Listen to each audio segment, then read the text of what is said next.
Hello, everyone, and thank you so much for joining us today.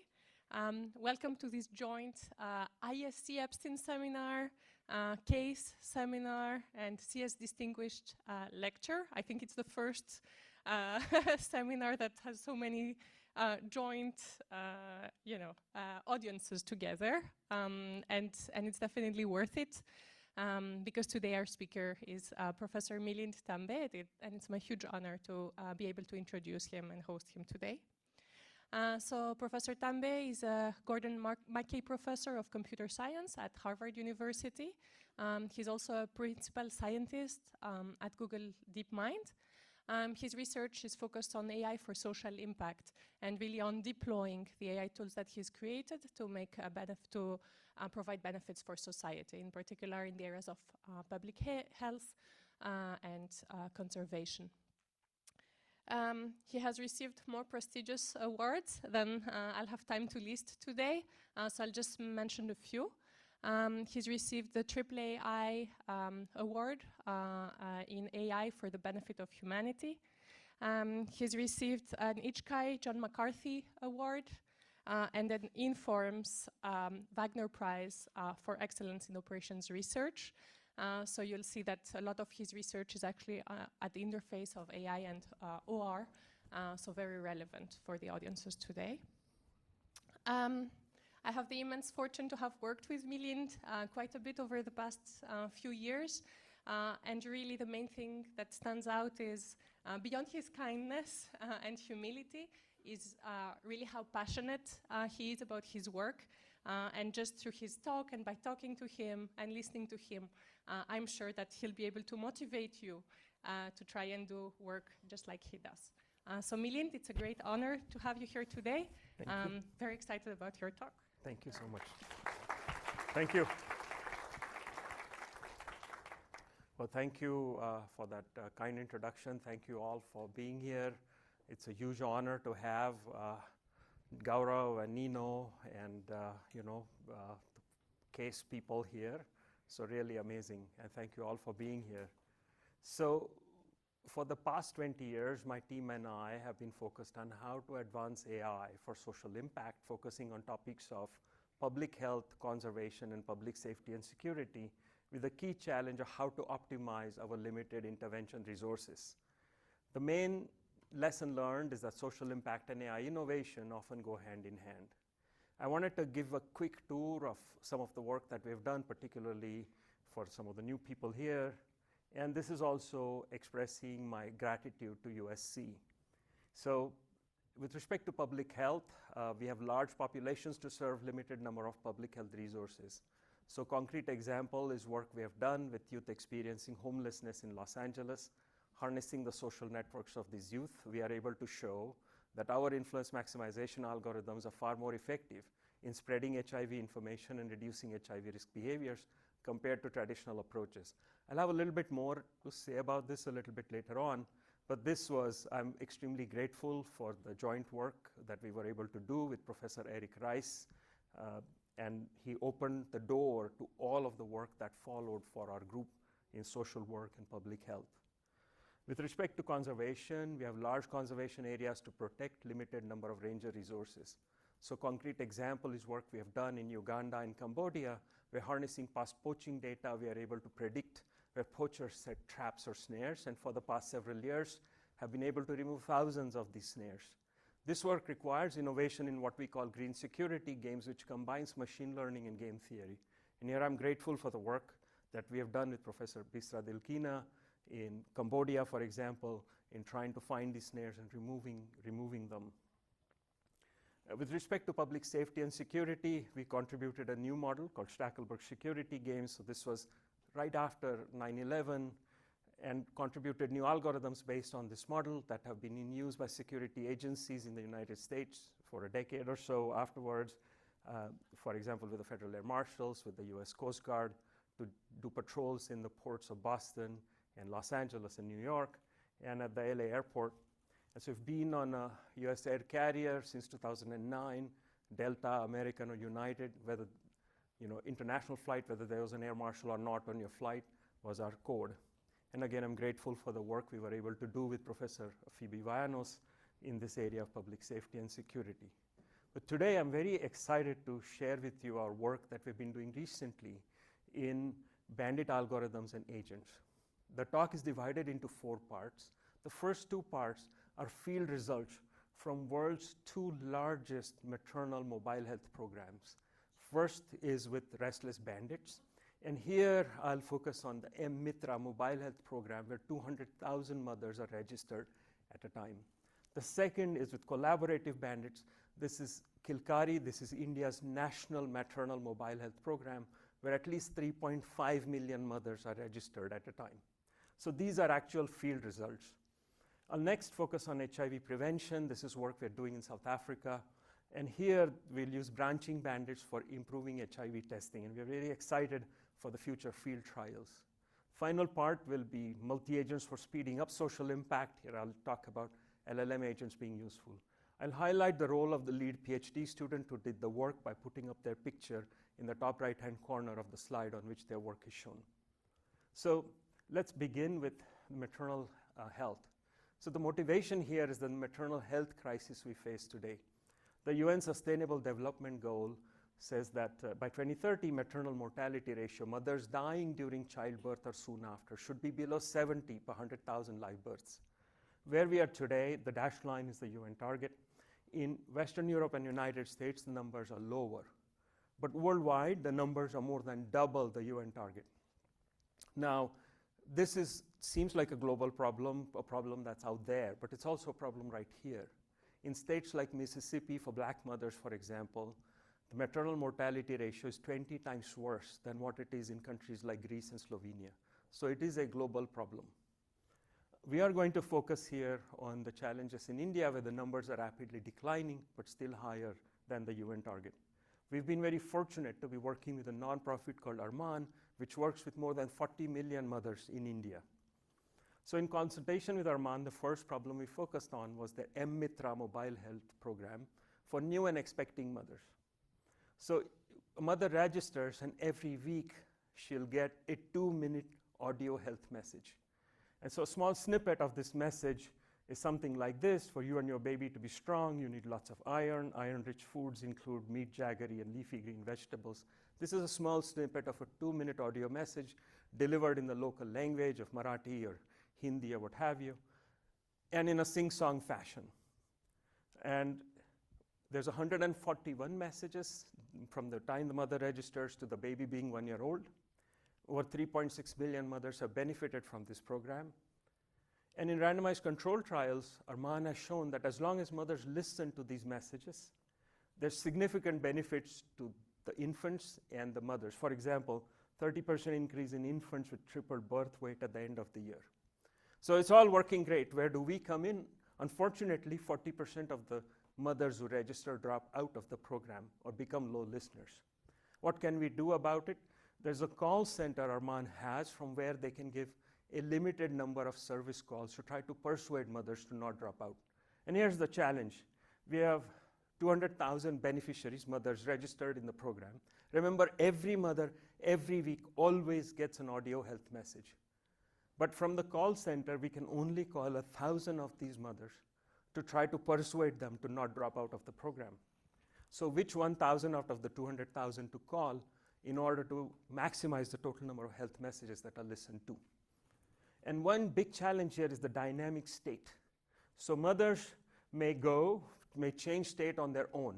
They may be in a bad state, they have not listened to a health message, and they may go to a good state, or vice versa. And even if we give them a service call, they may or may not change their state. So to illustrate this, consider that this call center in this illustration has only 5 mothers under their care. 3 shown in red have not listened to a health message last week, and 2 shown in green have. And we have a budget in this case just of 2 calls. Supposing we call the first 2, we expect next week maybe there'll be 4 in green who start listening. But in fact, in this case, this doesn't work out. One of them we call turns to green, and another one who was in green also turns to red. We end up with 2. Again, it's budget of 2. Who do we call? We expect there's 2 green. We call 2 more. We expect them to be 4 green, but we may end up with nobody listening now because we picked the wrong people. So to deal with this problem, we use the notion of restless bandits. So this is an idea to choose k of n beneficiaries with dynamic state. For those of you who may not be familiar with restless bandits, in each arm of the bandit is a Markov decision problem. So each mother is being modeled as an MDP. So mother might be in a bad state. She has not listened to a health message, or a good state. She has listened. We can intervene by calling her, giving a service call, or not. And now there's transition probabilities that model the behaviors of the mothers. For example, if the mother is in a bad state, we give a service call, the probability of going to a good state is 0.8, but if you don't, the probability drops to 0.2. In reality, there's 200,000 arms, so there's 200,000 mothers, and here we have to choose 1,000.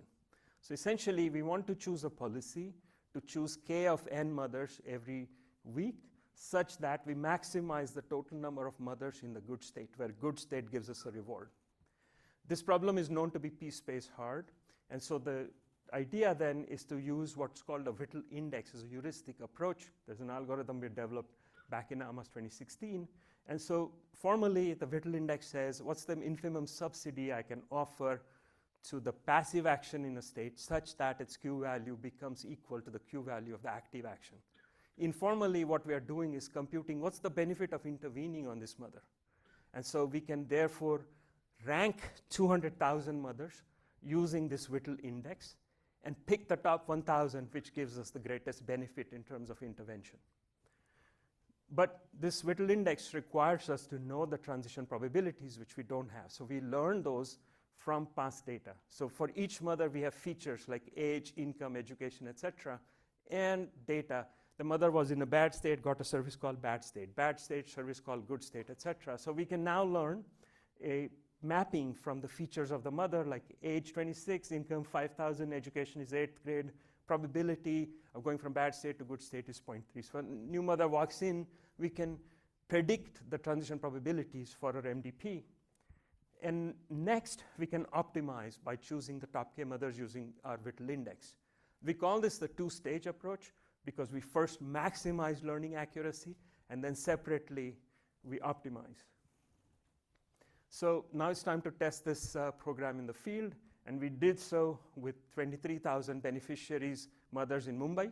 These were divided into 3 groups of 7,667 each. One is the restless bandit group, one is the round robin group, one is the current standard of care. Remember, each mother every week always got a health message. Nobody was deprived of that. What changed is who got a service call. We called 225 mothers every week using this live service calls, basically pulling 225 arms. In the round robin group, it was the first 225, then the next 225, then the next 225.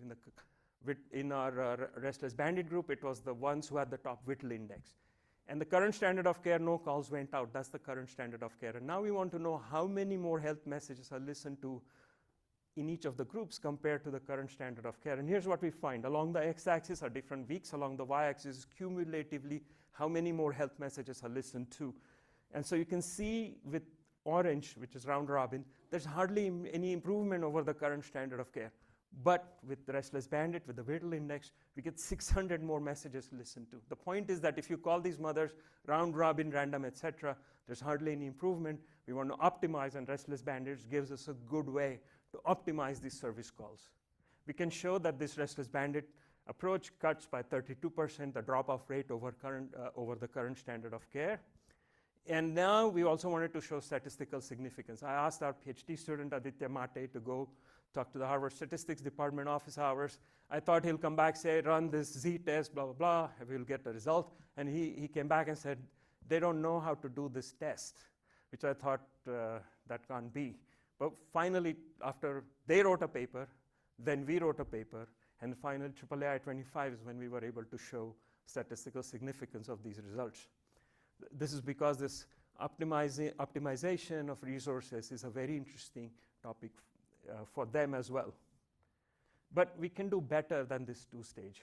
And here, I want to get us to remember, so the two-stage model, first we maximize learning accuracy, then we optimize. And in many applications, we are told, if you want to improve performance, just keep improving your predictive accuracy. And that's what we were also trying to do. But the main lesson, what we learned from our field trials, is that maximizing learning accuracy did not lead to maximizing decision quality. And in fact, I can show this with the real-world results. So there's two data sets from Arman, orange and blue. Orange has a higher predictive accuracy. So therefore, we would say that if we did service calls based on orange, we would get better listening behavior from the mothers compared to blue. But in reality, the results are exactly the opposite. We got better results from the blue data set, despite lower learning accuracy. Now, why might this happen? So Kai Wang, in his PhD thesis, gives the simple illustrative example. Along the x-axis are some features. Along the y-axis are transition probabilities. The blue are all low-risk mothers. Red are high-risk mothers. Now, if you say, two-stage model, give me something that maximizes learning accuracy, it's going to learn this green regressor line, which great in terms of learning accuracy, but it misses all the high-risk mothers that we really want. So high learning accuracy, low decision quality. Decision-focused learning modifies the loss function to directly maximize decision quality. So now we get this green regressor line, which is terrible in terms of learning accuracy, but gives us high decision quality. And fortunately, we had written a paper with Bisra on decision-focused learning just before, so we could appeal to that technique. And so in decision-focused learning, the idea here with two-stage, we are trying to maximize learning accuracy, maximize how accurately we predict the transition probabilities. In decision-focused learning, we are trying to differentiate through the optimization problem. And this requires us to show that the Whittle index itself is differentiable and is part of Kai Wang's thesis. More recent work that we've done with Sanket Shah's thesis is to show that we can avoid all this differentiable optimization and directly learn the loss function. But in the actual implementation, we went with Kai's work. And so here we did another trial with 9,000 beneficiaries, 3,000 with decision-focused learning and restless bandits, 3,000 two-stage and restless bandits, 3,000 current standard of care. If you looked at predictive accuracy, two-stage higher predictive accuracy. Now we give service calls based on these models. Along the x-axis are different weeks. Along the y-axis, cumulatively, how many more health messages are listened to compared to the current standard of care. Clearly, decision-focused learning leads to higher amounts of listening behavior. So decision-focused learning with restless bandit is what we have deployed with Arman. The system is called Saheli. Saheli is an acronym. It also means a friend in Hindi. This just to tell you that we've spent enormous amounts of time coming up with this good acronym. So we, since its deployment in April 2022, is benefited 350,000 or more mothers. We can show that it's prevented 30% drop-offs. And for very low listeners, bottom 25 percentile, the listenership has more than doubled, 130% increase. So does that listenership increase actually translate into improved health behaviors? So there's another study that was done with 21,000 beneficiaries. And here we divided them into intervention versus control group, and with matched intervention and control, we are able to show that actually there is improvement in health behaviors. Mothers are taking more calcium tablets, mothers are taking more iron tablets, they know more about the baby. So this AI is not only improving listenership, but actually translating into improved health behaviors. I want to play a small video of one of the mothers being interviewed. And so here it is.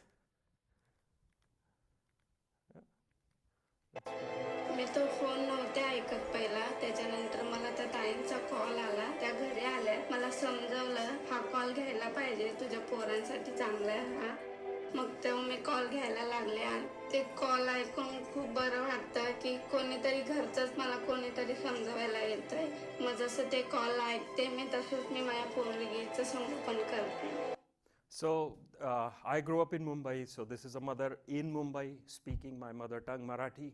And so as such, it's really very satisfying to see that these mothers have benefited from the research that we've done. But beyond just maternal and healthcare, there are many other public health challenges where restless bandits can be helpful.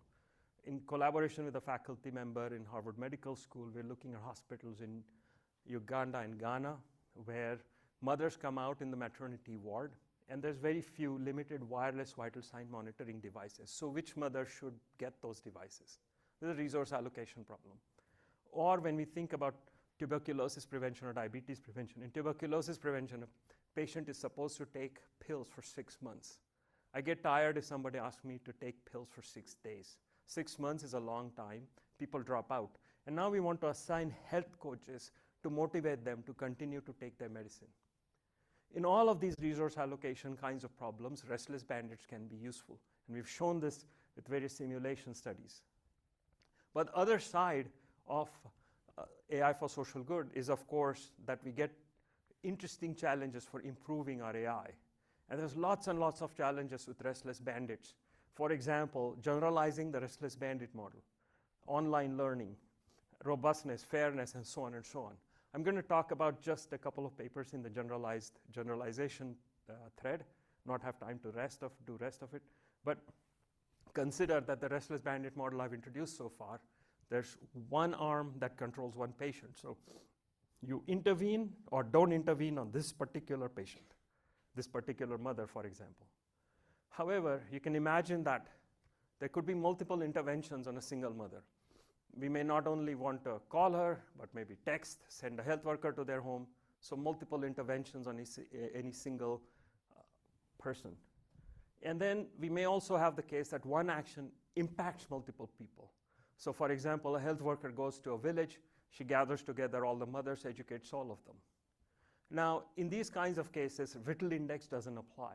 So now we turn to reinforcement learning. And here to learn this intervention policy, and here I wanted to highlight that if we use feature-based Q values, we get improved generalization. So this is computing the value of the restless bandit, and lambda is a Lagrangian multiplier, B is the budget. And now we are trying to compute the Q values of all the arms.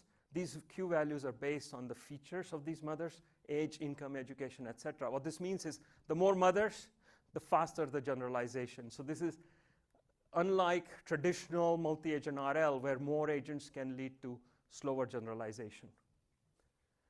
Next, now that we've gone into RL, the next question is trying to use data from a smaller village where we may have a lot of data to a village where we may not have enough data. And so we want to be able to use data from the source village to the target village. Unfortunately, some behaviors of some of the subpopulations may be different. Some transition probabilities may differ. There's a dynamics gap. So maybe there's 10 subpopulations. Some of them behave differently in the target village. If somebody could just magically tell me where is the dynamics gap, then for the subpopulations where there is no dynamics gap, I can reuse the source village data. And for where there is a dynamics gap, I can do more exploration. But doing this efficiently requires some effort. And so in recent work, postdoc Ling-Kai Kong has focused on these diffusion model composite flow methods, where you first learn a generative model to learn the transition dynamics of the source domain, and then from the source domain, another generative model to learn the transition dynamics of the target domain. And in the process, you can figure out what's the dynamics gap. And he's able to formally show that this is a principal way to estimate the dynamics gap that approximates washer sign distance. So I'm going to end this section here with 3 key takeaways. If you're working on a public health resource allocation problem, restless bandits is a good tool. If you're working on predict then optimize tasks, then for real, decision-focused learning can actually help. And finally, social impact and AI innovation going hand in hand. This bringing restless bandits and decision-focused learning is one example of that. So next, I want to talk to you about collaborative bandits in Kilkari. This is the world's largest mobile maternal health program. There may be many more than 3.5 million mothers who are registered in this program at one time. And it's a Government of India program, very similar to the Mitra program, weekly messages going out, audio messages. This is also managed by Arman. The one big difference here is that we do not get any access to any feature information, age, income, etc. Government will not give access to this information to Arman. There's no way they can give access to Google or Harvard in this case. So what can we do? So here we are focused on identifying the preferred time slot to call a mother. In the smaller Mumbai-based program, Arman figured out, or they had surveys, exactly what time to call each mother. In this case, it's a nationwide program. Rural mothers, mothers in very rural areas, we don't know what time might they pick up. For example, mother number 1 won't pick up a call at 8 a.m., won't pick up a call at 12 noon, will pick up a call at 2 p.m. Mother 2, not at 2 p.m., but will pick up at 9 a.m. or 10 a.m. Current work done by Johns Hopkins essentially relies on calling these mothers 9 times at random, expecting that maybe one time the mother will pick up. And if the mother doesn't pick up, the message is gone. We want to see if machine learning can help. And here, we rely on stochastic bandits. So the basic idea here is that each time slot is a bandit arm. Calling in that time slot is like pulling the arm. And then if the mother picks up, that's a reward for that arm. So this mapping was, so our postdoc Panos Danasis came up with this idea on a midnight call with Arman, that stochastic bandits can be useful. And so once that is determined, we can use standard algorithms like UCB to try to figure out the favorite time slot for a mother. However, so what we are trying to do, we are trying to learn this beneficiary pickup matrix. Along the rows are different mothers, along the columns are different times to call these mothers. And for example, this is the highest probability at 8 a.m. for mother number 2 to pick up the call, and so we will call her at 8 a.m. But trying to figure out this whole beneficiary pickup matrix by treating each mother independently is inefficient. Instead, we can apply collaborative bandits. So basic idea here is to learn from, arms learn from each other. These mothers basically have some similarity that we can figure out. And so we can in fact show that this matrix is a low rank matrix, meaning that there's some similar behaviors that are governed by latent factors among these mothers. And so we can use low rank matrix completion algorithms that work without access to features. So here's how they work. Supposing there's some real pickup matrix, we have Z. We don't know what it is. We will do some trial calls in some slots for some mothers. So now we know for some of the matrix entries, Mij, the pickup values from these mothers. Now we want to optimize by estimating a matrix Z bar, where the entries of Z bar are as close as possible to Mij, but we have a low rank matrix. And so this kind of minimization, so if you read our papers, you'll see we've spent a lot of effort trying to come up with different approaches to come up with these low rank matrices. But just in the interest of time, let me go to the trial we ran. So this was run in the state of Odisha in 2 districts, Kalahandi and Puri. And here we divided the populations into here 2 groups. So there's a control group and there's an intervention group. 6,400 beneficiaries in each group. And there was a 3 weeks of pre-intervention calls at random. And now after that, 2 weeks where the intervention group got our collaborative bandits algorithm treatment, and then the control group got no treatment, continued with random calls. Now the pickup rates in the beginning for the control and treatment groups are different. And so we do a difference in difference regression analysis and show that we have a stochastically significant improvement. But we wanted to understand exactly what is happening in terms of pickup rates. So if you look at these 2 populations, there's a bottom 7% of users who never pick up, top roughly 40% who always pick up. So really the game is in the middling range where there can be an improvement. There's 7 time slots during the day, and we want to know where is the maximum improvement coming from. And what we find out is that slot 6 is where there is significant improvement in terms of higher pickups. So our algorithm is able to figure out that really we should be calling these mothers in slot 6 versus different slots and so forth. So this successful pilot test has led to newer trials in 2 different districts in 2 different states in India, Andhra Pradesh and Assam. And hopefully this will, if this succeeds, then hopefully this will lead to further deployments and so forth. So the main lesson to take away from here is that collaborative bandits can be useful to handle limited data. Before I end this section, I wanted to talk about work we did with HelpMum, which is a nonprofit in Nigeria. We worked with them to develop this model called Advisor. It's an AI-driven vaccination intervention optimizer. Which mother should get a bus ride, which mother should get a coupon, all of that.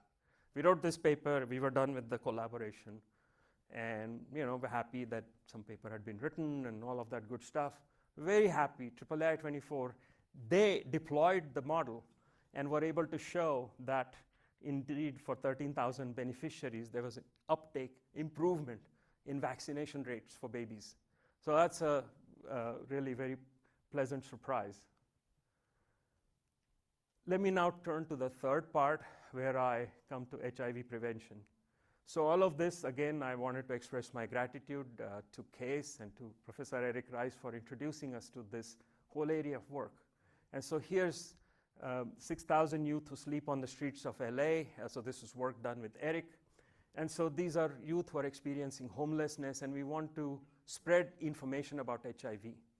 We can't talk to all of the individuals individually, so therefore we try to find peer leaders. The idea is that the peer leaders, you educate them about HIV prevention, they will talk to their friends will talk to their friends, and in this way information to spread in the social network.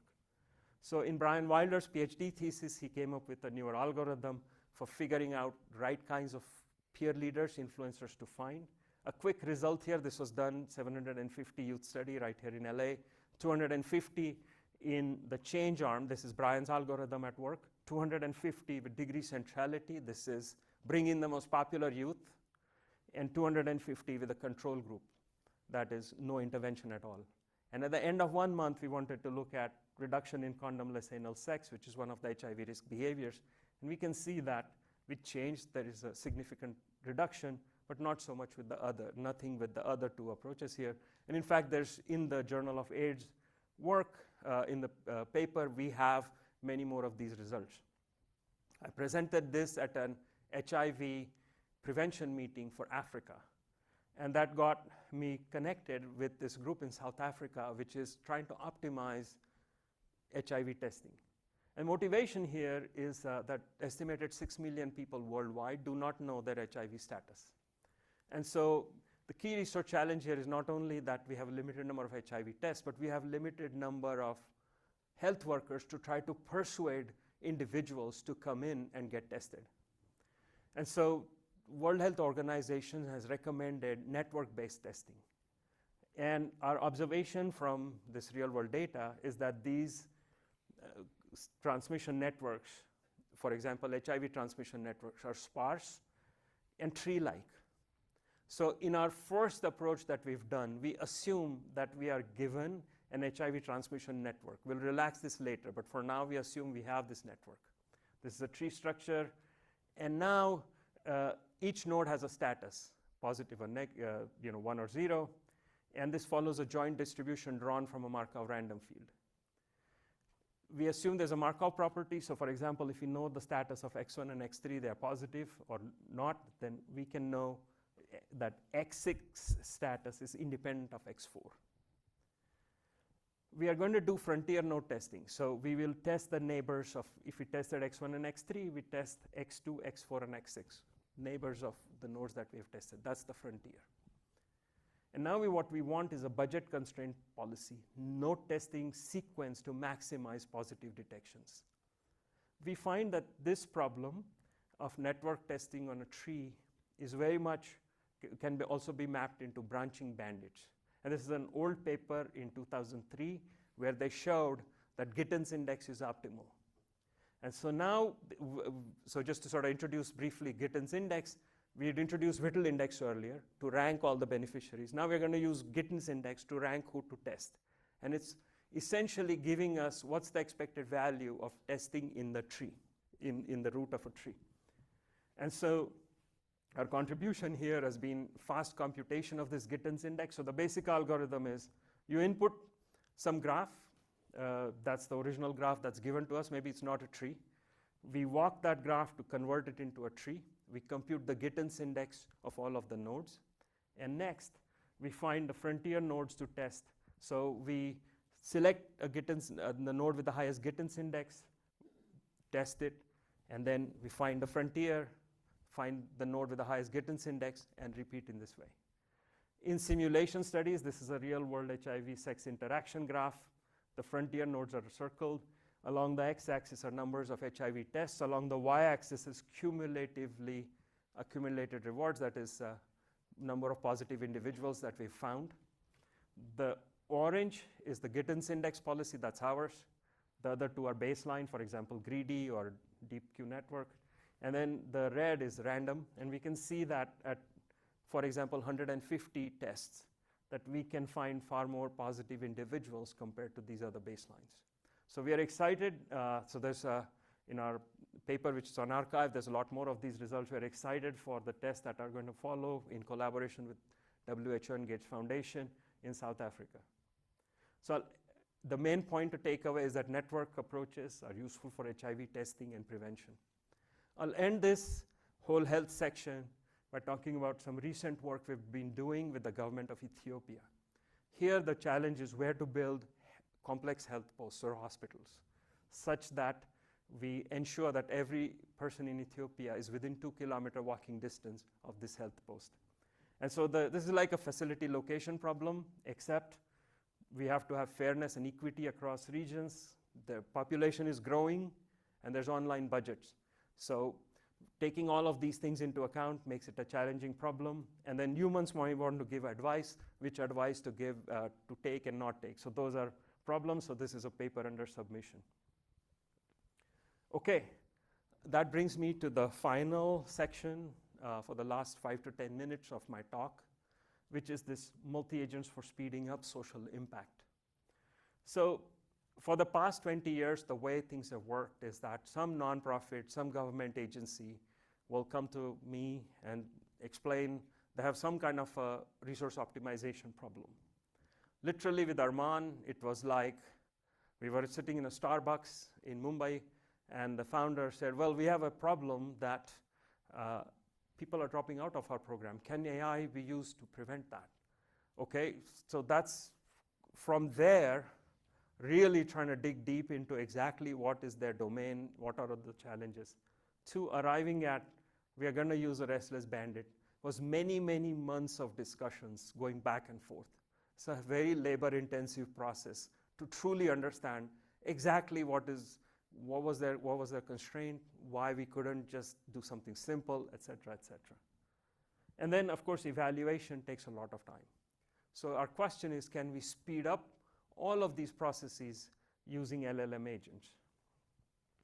And so I'm going to focus here on the middle part of this, which is coming up with, for example, a restless bandit model using an LLM agent. And in particular, the aspect of the problem I'll focus on is this. Supposing we have already developed a restless bandit model, and we can learn a policy using reinforcement learning for their original goal of maximizing performance across all beneficiaries. Now suppose they say, we want to slightly change our priorities. For this month, we want to run a campaign where we want to slightly prioritize low-income beneficiaries. Today, the way this would happen is they would come to me, we would change the code and generate a new policy. And our first step here was to build this decision language agent to automatically generate this policy from this natural language command. And so this is done by autonomously searching through the reward functions. And so essentially, you remember that we had this restless bandit MDP, where good state gave us a reward of 1. Now if we say we want to slightly prioritize low-income beneficiaries, the LLM is going to go through and generate lots of different reward functions. For example, for R1, which is one of the candidates, we'll give 20% more reward if we pick an arm, which is we have somebody in good state, but they're also a low-income person. With R2, we're going to subtract 20% of rewards. And so there's all of these different reward functions. We feed them through our restless bandit RL and see, does it produce a satisfactory policy? To make this more concrete, the way this worked is that the restless bandit code with the restless bandit code base and language command, like slightly prioritize low-income beneficiaries. All of this is fed into Gemini. This generates multiple different reward functions, so code for different reward functions. These are fed into restless bandit models. With RL, we train different policies, and then we run this, in this case, in simulation to see what is the impact. So for example, with policy 1, we are giving more resources to middle income beneficiaries, which is not what we want. And we can also generate similar who gets the resources kind of a graph for age and education, other features that we have. And similarly, we can do so for different policies that we generate. In this case, then we feed all of this information back into Gemini, which realizes that policy 2 meets the criteria that we were looking for, giving more resources to low-income beneficiaries. And so then it can iterate and improve. So in our NeurIPS paper, we show that compared to a human, so the human here is yellow, gold standard, and so a human is always 100%. Right or wrong, we ask the human, take this command and write a reward function for a restless bandit model. And whatever the human did, that's the gold standard. And then we ask Gemini to do the same, and Gemini's results are shown in green. And we can see that for simple commands, green approaches yellow. As the commands become more complex, sometimes green is further away from yellow. And in fact, where the difference is more prominent is when we have a multi-objective command like prioritize low-income beneficiaries and low-age beneficiaries. Here, Gemini can generate independent rewards for each of the different commands, like low-income and low-age. But how do you combine them, because it's a multi-objective command, to generate a single policy? So we turn to these p-means social welfare functions. This is a way of aggregating different utilities in order to generate a single value. And what's nice about p-means is that with different values of p, we get different kinds of social welfare functions. For example, p equal to 1, utilitarian, p equal to minus infinity, max, min, or egalitarian, and so forth. And now we want to, so if you give me one p value, now my problem is to find a policy that maximizes the scalar value that is returned by this p-means function. The challenge, of course, is who's going to give me a single p-value since there are so many of them. And so our approach here is to return a portfolio of policies so that with certain guarantees provided. So for example, for any p from my portfolio, from my finite set of policies, I'll have one policy that's alpha approximate. So I'll come back to you, in this case, for example, with 3 policies for this command, or red, blue, and green. And each of them, as you can see, makes different trade-offs in terms of resources given to people of different education, of different age. But now you tell me what p-value you want. Whatever p-value you want from the whole p-means, one of these policies is guaranteed to be 0.98 optimal. So this is something that we can generate via portfolios. So the last little bit I wanted to discuss is we have also been working with task-specific LLM tuning so that rather than doing all this inference time work, we can directly generate a reward function. So this is a robust DPO, and this is just showing that with inference time, with the decision language model, which is shown in red, we can see that there's more and more inference time if you have more and more people to work with. With our recent work with this DPO, basically there's hardly any improvement, there's no change, so we can generate these reward functions very fast.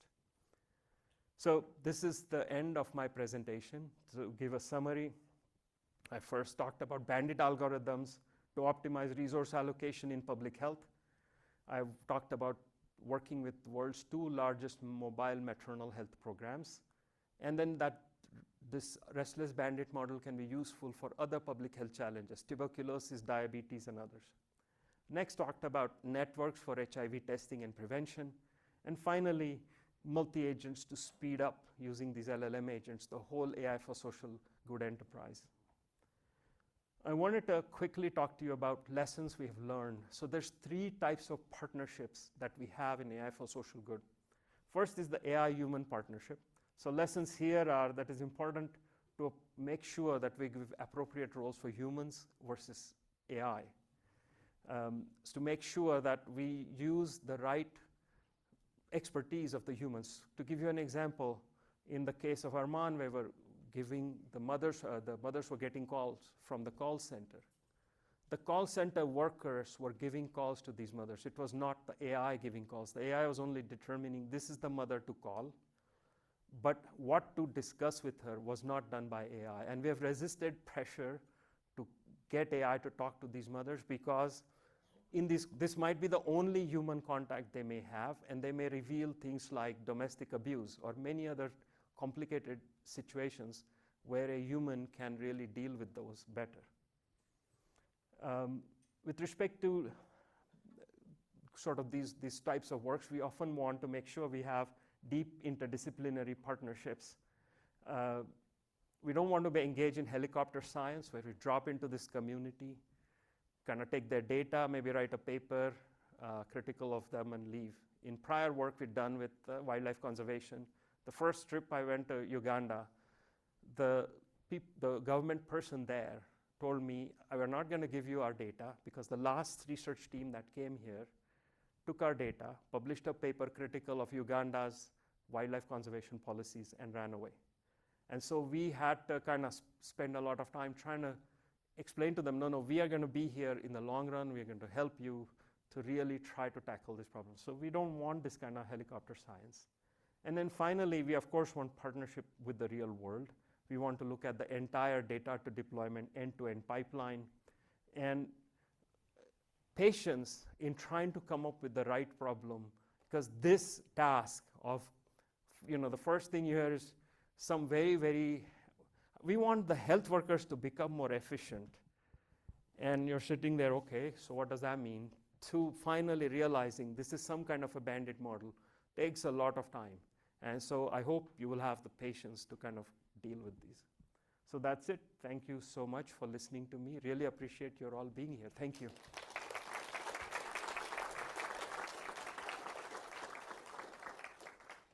Thank you so much, Milind. Always perfect timing.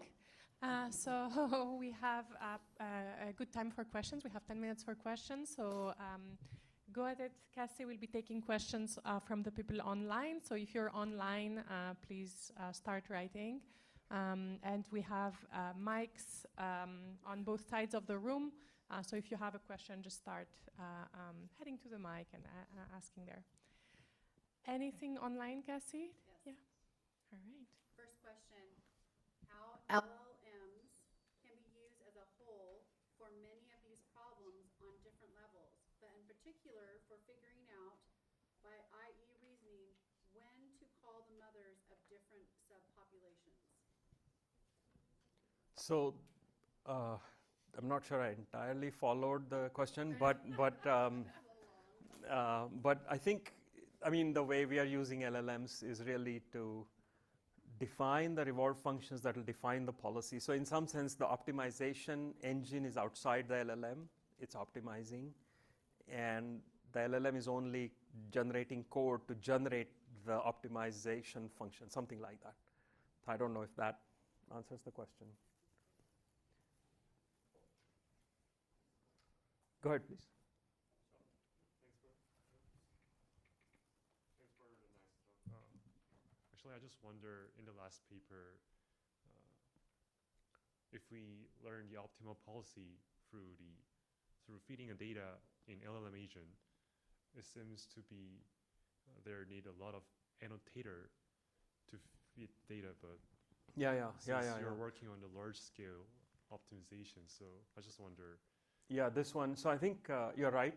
So the idea here is that we are generating the reward function rather than doing all that inference time reasoning. Rather than we are directly generating the reward function.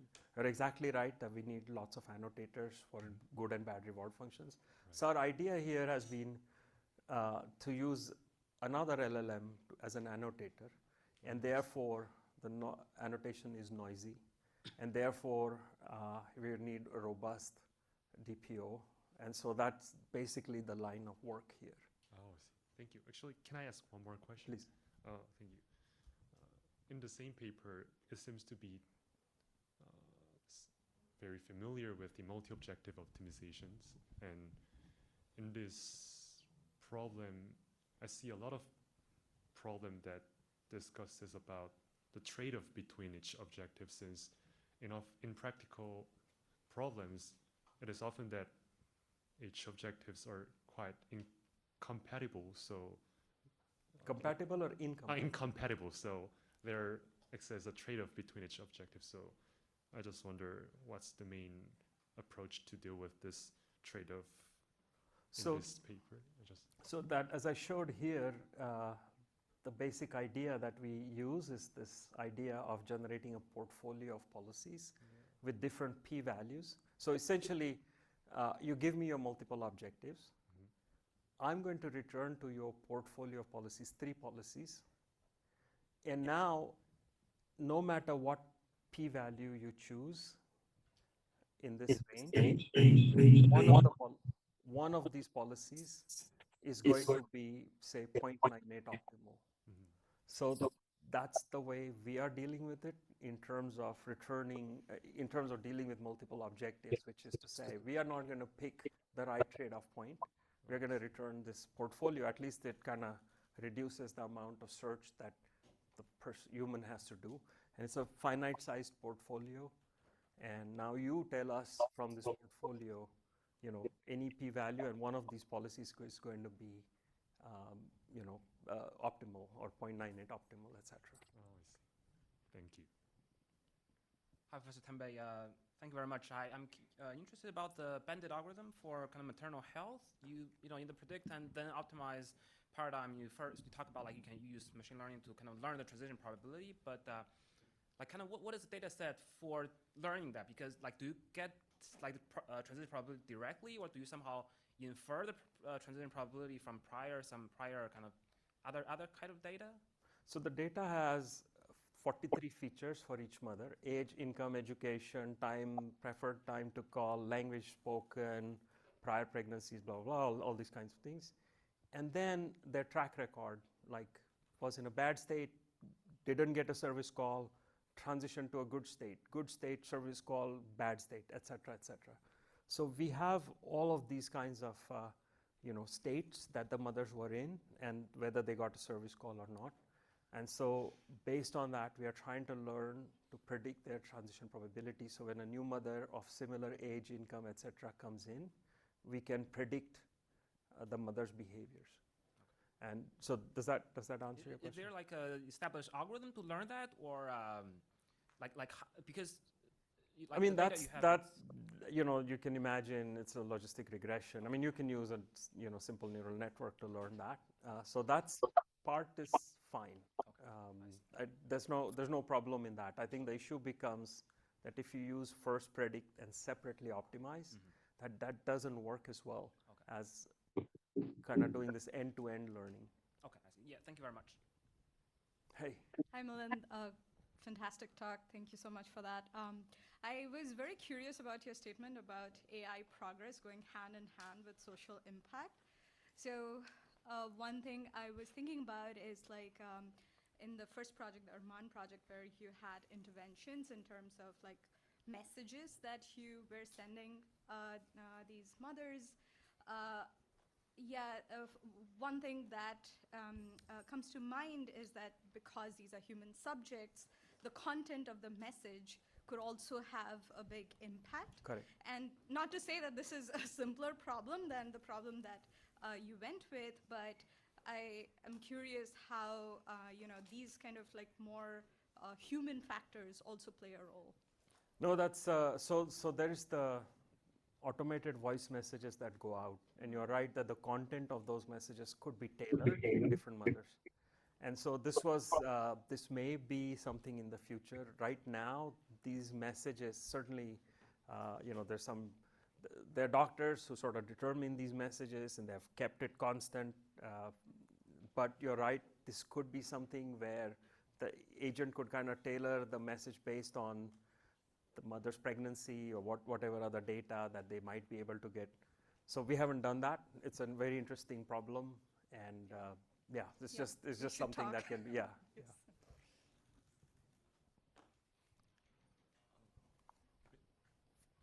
Let's prioritize the people in person for questions. Cool. Okay. Yeah, thank you again for your talk. Just going back to the fine-tuning component that you were talking about with the LLMs that you're integrating into the system. So you had mentioned that you're doing like a form of post-training basically via what we can effectively define as simulation-based inference. You have a series of codes that you're producing, whatever the distribution of payouts are for the population, you're based on that, giving some type of signal back to the model that, hey, yeah, do much better in terms of how you're allocating resources. My main question is, well, it's a two-part question. Have you noticed any significant improvements from doing the post-training on the LLM model? And two, have you noticed any emergent behaviors that come from the model when you're incentivizing a greater like distribution of resources for specific like groups? So you can see some of this improvement here already. So for example, doesn't get to all of what you're asking, but the dark green bar is this decision language approach without any reflection. So essentially, you just ask it one shot to generate the reward functions and then pick the best out of those.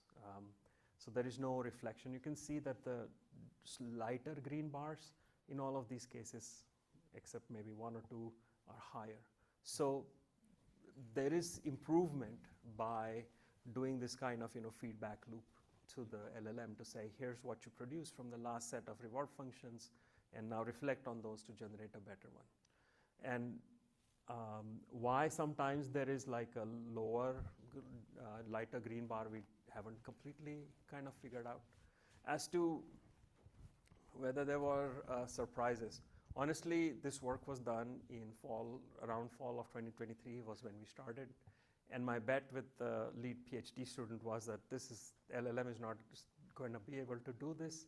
And I was surprised, happily, that it got to this point. Now, obviously, things have progressed a lot more since fall of 2023. But I guess there hasn't been like some weird output that would be like super surprising, that would be harmful. We've done things like, is it fair, and all those sorts of things, and those sorts of results are all in the paper. I guess just as a quick follow-up, are you guys planning to open source the models that you guys are creating, or the system that you guys have? I mean, we're working with Gemini, so that Gemini, but the rest of the code is on our website with the NeurIPS paper, yeah. Thank you.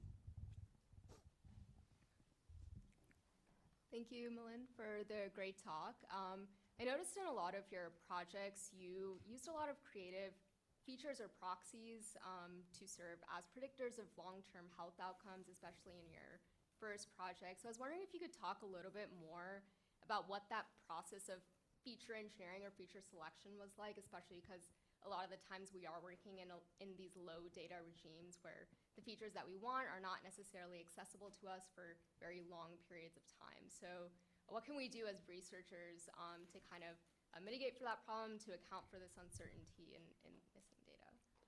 I mean, as we know in AI for social good, basically we are always struggling with low data, low compute, and low resources. And for example, I mean, just in terms of low compute, we also have the problem that with Arman, they have 1 hour of cloud compute per week. And so whatever you got to do in this hour.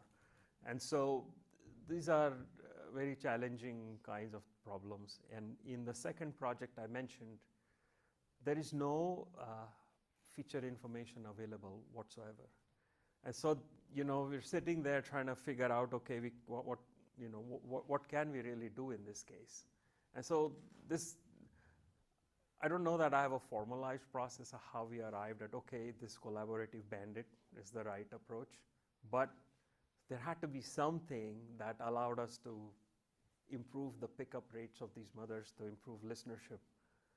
And so it was like it's just lots of talking to the partner, the NGO, can we try this, can we try this, can we try this? And then finally something seems to stick and they feel like this could work. Yeah. And so that's essentially been the process. And sometimes chasing the wrong solution for a time.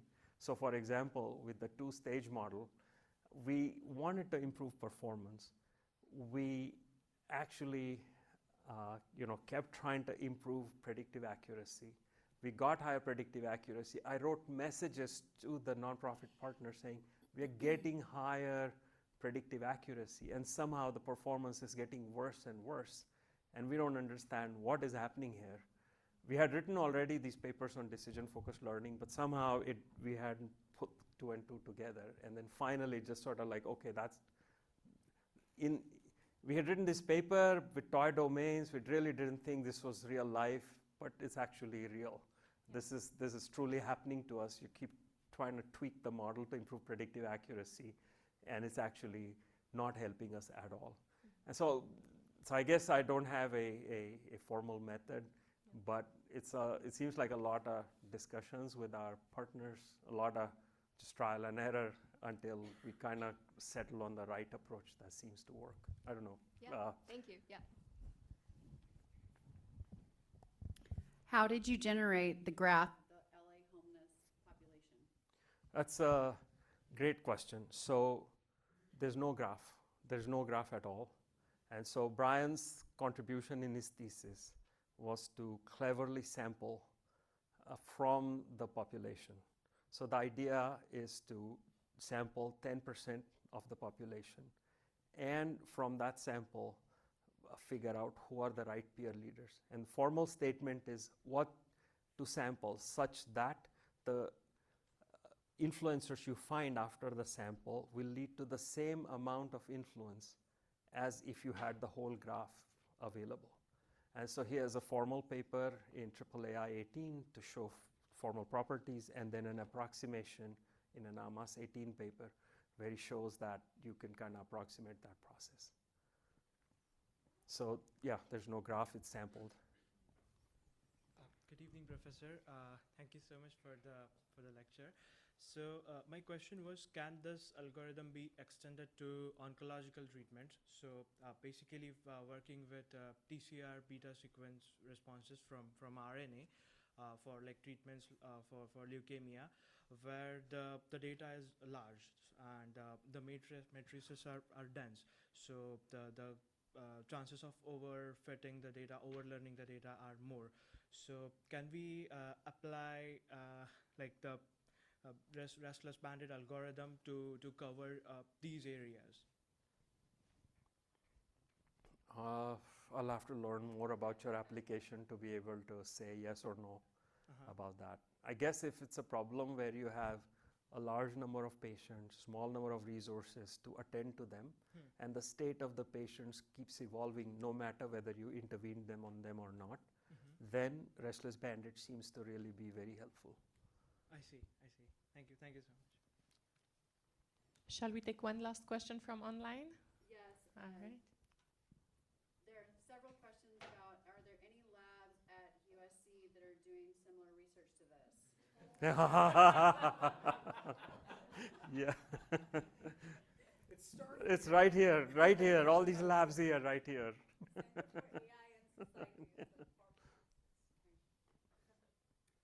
All right, amazing. Milind, thank you so much for a fantastic talk. Let's thank our speaker, everyone.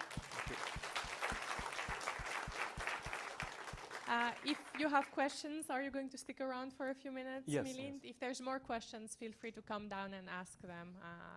I want to make sure people are free to go to their next lectures and everything. Thank you so much, Milind.